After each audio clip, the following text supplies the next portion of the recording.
So, an obvious question based on the last couple of episodes, one, that everything's happening in your mind, and two, that you predominantly interact with people's ideas of who they are as opposed to their actual selves, leads us to the obvious question, I suppose, which might be, how can we then help others?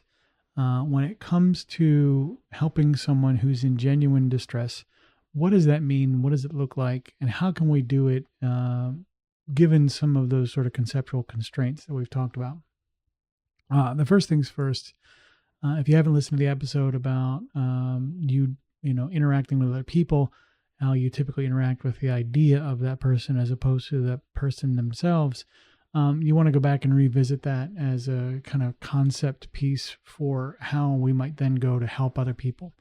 The first thing you can do to help other people is as much as possible, you want to eliminate your idea of who they are. What that does, and we talked about this in the last episode a little bit, is enslave that person to conformity to your concepts. What it does is creates this framework that they then, kind of like a cookie cutter cutout, that they have to then kind of fit inside in order to make you comfortable. So you have to eliminate that kind of early on if you want to make any progress helping other people.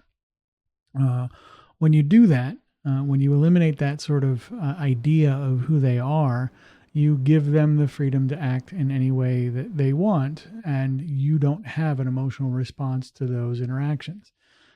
This allows you to allow them to essentially do what it is that they're going to do. And you can observe that behavior and interact with that person at face value. Then when you look at the situation at face value, you can essentially then start to figure out how to best help. When someone is stuck, oftentimes they're stuck in the same way that you might have been stuck. They are stuck in a mental framework about the way the world operates that no longer is serving their needs. Maybe they need to do something different. Maybe they need to respond in a different way. Maybe they need to pursue their own growth. As you separate your projection onto them, their behavior will start to, in many ways, become almost obvious. You'll be able to see patterns in their behavior that indicate an underlying belief or an underlying behavior that is not serving them in some way or another. But you can't get there, again, if you are busy trying to superimpose your idea of kind of what they're doing and why onto, because you have this preconceived notion. If you don't separate that first, you're never really going to make any headway.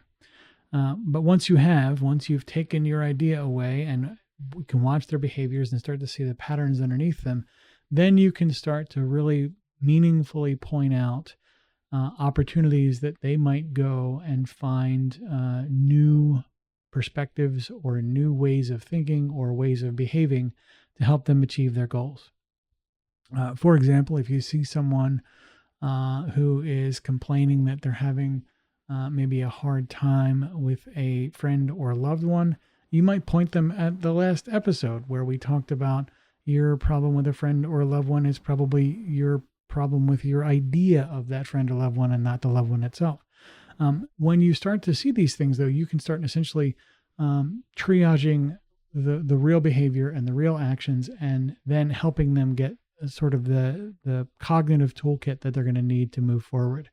When someone's complaining, for example, that they are maybe having trouble with diet, for example, you might point them towards resources not about what's healthy and what's not healthy to eat. That seems important, but most diet problems, like I say in the episode a couple episodes ago, all of the challenges, all of the things that happen, all start in your mind.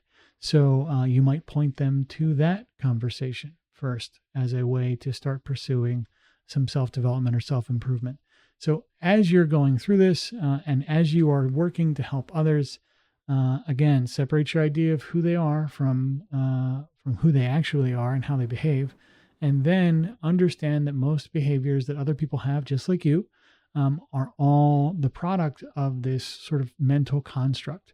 And if you can identify what behaviors they have that indicate sort of what mental construct they believe that may or may not be true, then you can route them towards behaviors or sort of cognitive toolkits that they can use to help sort of get through some of those challenges or issues.